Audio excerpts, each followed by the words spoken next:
Welcome back. You're listening to Ask the CIO, sponsored by Tenable on Federal News Network. I'm your host, Jason Miller. My guest today is Rob Baker, the Command Information Officer for the Naval Facilities Engineering Systems Command. Rob, before break, we're talking a little bit about the standards and compliance issues using NIST and 800 and the 8500 document from DoD. The other piece that you mentioned during that part of the conversation was software-defined networking. And I have to be honest, I'm hearing a lot more interest and a lot more movement toward SDN as agencies modernize their networks. What's your thinking behind SDN, and how are you going to use it, and how's it going to improve your cybersecurity? So one of the most compelling things that we are finding out about software-defined networking is it enables us to react and restore in such a way that, forget about, if there was a cybersecurity incident, just say that there was an incident, something happened and the control systems went down for whatever reason, regardless of whether it was a cyber incident. The ability to react and actually respond and recover and restore. This is, the bottom pillars, or the fourth and fifth pillar of the NIST 800 framework, are just absolutely critical. So our ability to do that, and also when you talk about another thing that we're doing in concert with that, is model-based systems engineering. We have a control systems test bed at our warfare center in Port Hueneme, California. And there we're able to take the software-defined networking, marry it up with our lab scenarios, and do what-if drills to try and find out what is going to happen if this happens? How are we going to train and respond? And, so we can establish in accordance with the U.S. Cyber Command, some of the advanced cybersecurity tactics, techniques, and procedures for industrial control systems. So that is the hugest benefit, I think, when it comes to cybersecurity, is the ability to meet the demand signal from the fourth and fifth pillar of the NIST 800 framework. Interestingly, and I got to give a quick shout out to the Department of Energy, because we've partnered closely with several of their national labs, Sandia, Idaho, and Pacific Northwest. Those in particular, in this world where we're dealing with this, to try to improve not only the cybersecurity, but the operational abilities of the control systems. So as you mentioned earlier, you talked about you're in the cloud, but it's an on-premise cloud. So SDN, the SD-WAN, the SD software-defined networking would, I guess, live in that private cloud. I know we don't want to get into too much of the technical, but that's the concept behind it. Yes. Yeah. So it lives on that control system platform enclave that we talked about a little bit ago. And it's software, and it's, running on hardware that is traditional hardware, vendor agnostic, but what you would expect to see in any type of a small, distribution node. These are on installation distribution nodes. These are not in data. This is not a data center. This is just a small installation distribution node. Does the fact that a lot of these OT devices are simple, I'll call them maybe even to a certain extent dumb devices, does that make it easier or harder to go on a software-defined network? No, it makes it easier. It doesn't make it harder. But these dumb devices are getting smarter every day, right? So that these dumb devices that used to be electromechanical and then serial based are now proliferating as all IP based, IPv version 6. And so our our ability to protect them, I think, is greater in the software-defined networking world than in the more traditional virtual machine world, which I mean, that's where we're, from virtual machines towards software-defined networking, traditional virtual machines. We're trying to do more towards containers and that type of thing. But yeah, it's easier because the systems are not as complex, but at the same time, they're becoming more complex. Which is actually a great segue to the next topical area, which is around the cyber attacks and the concerns about people, whether it's nation states or criminals or, just bad actors targeting OT networks much more than ever as they become smarter, as they rely more on, no, you don't use the public internet, but a public internet like a platform. Walk me through what worries you about the attacks that maybe you're starting to see on OT, and then how do you ensure visibility across your platform? So, the most,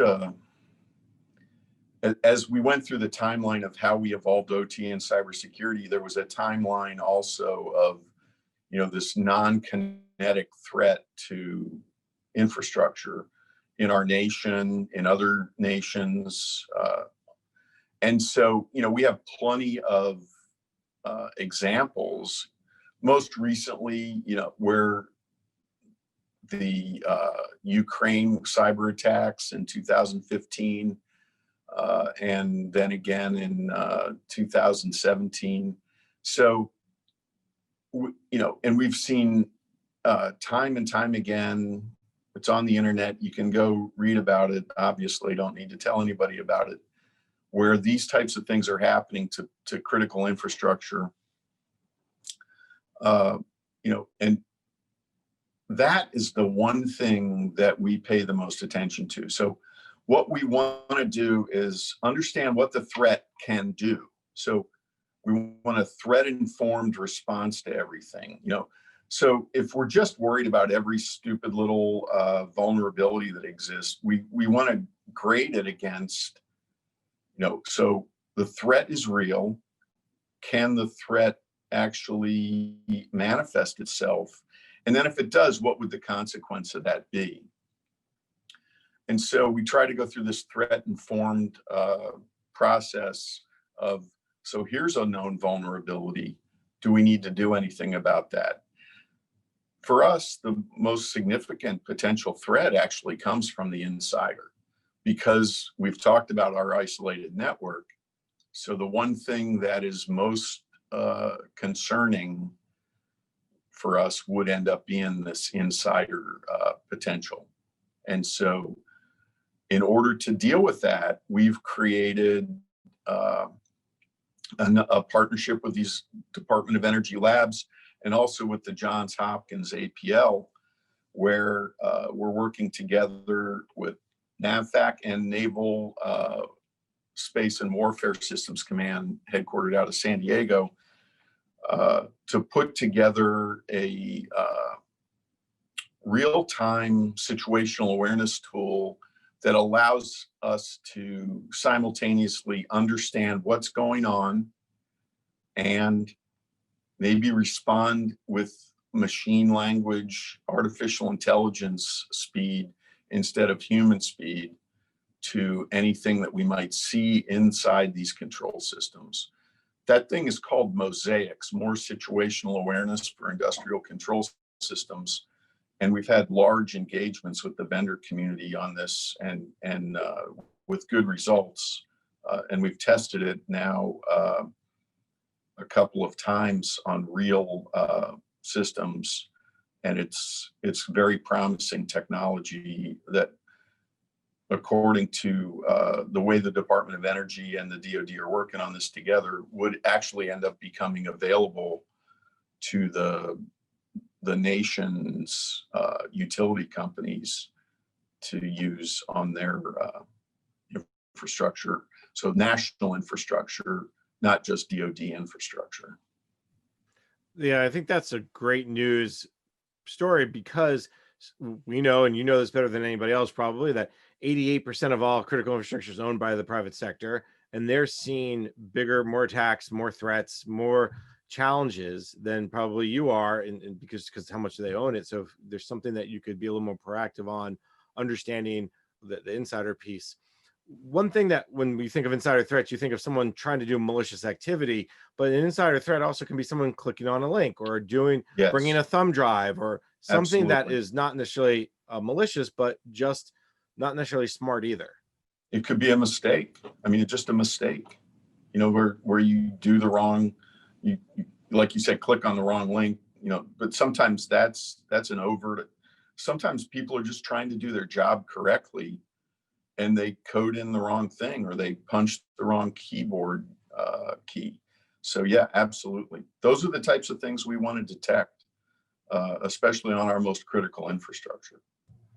And the tool that you talked about that you partnered with Energy and others, do you have an expectation that this will be ready for broader deployment in 2021? Are you still further away? Do you have a sense? Broader deployment inside our second live test. I'll be honest with you, one thing that did slow down a little bit during the pandemic was our ability to get out and apply these types of things because of some travel restrictions. Since this wasn't, this is more of a prototyping thing than a mission thing. It's more of an experiment than it is an operation. So it wasn't. We still did a lot of work remotely, obviously, and we did, visit the. Recently, we just visited Idaho National Labs, and we've continued to work in those labs remotely. But we should have been maybe about 6 months further down the road than where we are right now. But we're starting to pick that back up, and we've got a live test coming up in Port Hueneme here in the summertime. And we believe that the next step after that will be going to a low rate production of what is really a JCTD, a Joint Capability Technology Demonstration, which is sponsored by US Northcom, by the way, and US Paycom together. And this is actually the result. I don't know if you're familiar with the 8-star letter for industrial control systems. No. That 8-star letter was signed out in, I believe, February of 2016 by the combatant commander of US Northcom and the combatant commander of US then Paycom, now Indo-Paycom, asking the Secretary of Defense to do something about the industrial control systems and the critical infrastructure that support COCOM missions. And those are two of our largest COCOMs that have military installation infrastructure. So this JCTD called Mosaics is an outflow of that request. All right, very cool. And it's an 8-star letter because 2 4-stars signed it, right? Exactly. There you go. I can do my math. Maybe a journalist, but I can do my math. Admiral Courtney and Admiral Harris. There you go. All right, Rob, let's take a quick break. We can come back. We can finish up our conversation. My guest today is Rob Baker, the Command Information Officer for the Naval Facilities Engineering Systems Command. I'm Jason Miller, and you're listening to Ask the CIO, sponsored by Tenable on Federal News Network.